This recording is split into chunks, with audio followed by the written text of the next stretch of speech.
ఒకసారి మంచిగా చూడురి, కనబడతలేడా? నేను మంచిగా జూమ్ చేస్తా, చూడురి, కనబడ్డా ఇప్పుడు? ఎవరైనా అయ్యో తెలంగాణ ప్రాంత ప్రజలారా, మీకు తెలియకపోతే ఎట్లా, పక్కనున్న కర్ణాటక అట్లా చూడు అరే కనబడుతుందా?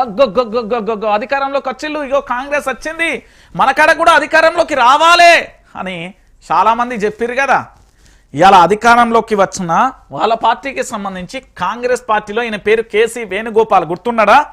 తెలంగాణ రాజకీయాలను మొత్తం ఈయన లాకర్లను ఈయనకి మొత్తం అంతా ఆన్ చేసేది. ఈయన ఏమంటున్నాడో ఇనుర్రి. జైల్లో పెడుతున్నారు. ఎవరిని పెడుతున్నారన్నా? నిజాలు చెప్తే యూట్యూబర్లను జైల్లో పెడుతున్నారు. ఎవరన్నారు ఇది? కేసీ వేణుగోపాల్. ఎవరైనా లోక్సభ సభ్యుడు. ఎక్కడన్నాడు? పార్లమెంట్లో అన్నాడు. ఏం మాట్లాడిండో ఒకసారి చూడురి.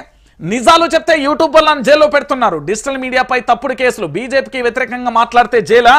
లోక్సభలో కాంగ్రెస్ ఎంపీ కేసీ వేణుగోపాల్. నిజాలు చెప్పే యూట్యూబర్లు, జర్నలిస్టులను బీజేపీ ప్రభుత్వం జైల్లో పెడుతుందని కాంగ్రెస్ లోక్సభ సభ్యుడు, AICC general secretary KC Venugopal అన్నారు. పార్లమెంట్ సమావేశాలలో భాగంగా గురువారం లోక్సభలో మాట్లాడుతూ యూట్యూబర్స్, జర్నలిస్టుల వాక్ స్వాతంత్ర్యంపై బీజేపీ దాడి చేస్తున్నారు. ఇవి వ్యవస్థపై దాడి జరుగుతున్నట్లుగా క్లియర్గా అర్థమవుతుందని అన్నారు. ఏ జర్నలిస్ట్ అయినా బీజేపీ కేంద్ర ప్రభుత్వానికి వ్యతిరేకంగా మాట్లాడితే వారిపై సంఘ్ పరివార్ బీజేపీ దాడులు చేస్తుందంటూ కూడా తెలిపారు. మరి మీ ప్రభుత్వం తెలంగాణలో చేస్తున్నది ఏందనైనా? శుద్ధిని శుద్ధపూసనా, లేకపోతే గుడ్డి గుర్రాలకు పనులదవుతున్నదా, లేకపోతే కొడుగుడ్డుకు ఈకలు విక్తున్నదా?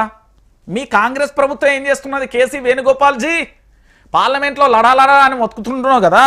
మీ రాష్ట్ర ముఖ్యమంత్రి, ఈ తెలంగాణ రాష్ట్ర ముఖ్యమంత్రి యనుమల రేవంత్ రెడ్డి సర్కార్ ఏం చేస్తున్నది? మరి తెలంగాణలో యనుమల రేవంత్ రెడ్డి సర్కార్ ఏం చేస్తున్నది అంటున్నా.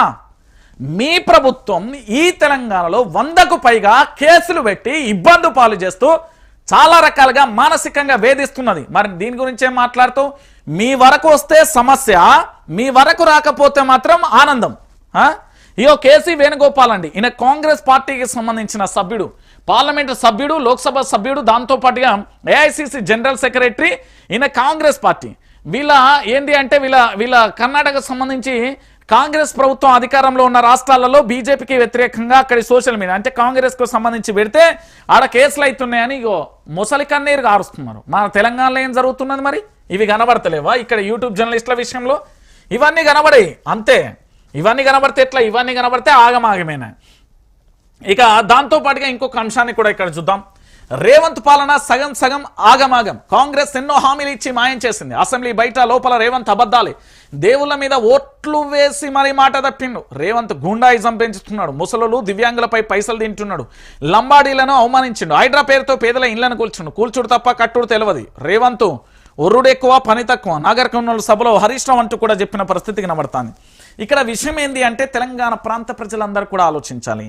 రేవంత్ అనే వ్యక్తి విపక్షంలో అద్భుతంగా పనిచేస్తాడు, అధికారంలో పని చేయలేడు. అది తనంతటి తానే నిరూపించుకున్నాడు.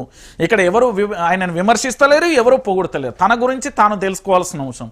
ఇక్కడ విషయం ఏంటంటే హరీష్ రావుకు సంబంధించి పూర్తి స్థాయిలో కూడా చెప్పిండు కదా, సగం సగం ఆగమాగం ఆయిపాయ, మొత్తం ఆగమాగం, మొత్తం ఆగమైపోతుంది. తెలంగాణలో పరిపాలన వ్యవస్థ ఆగమైపోతుంది. అన్ని రకాలుగా కూడా ఆగమైపోతున్న పరిస్థితి కనబడుతుంది.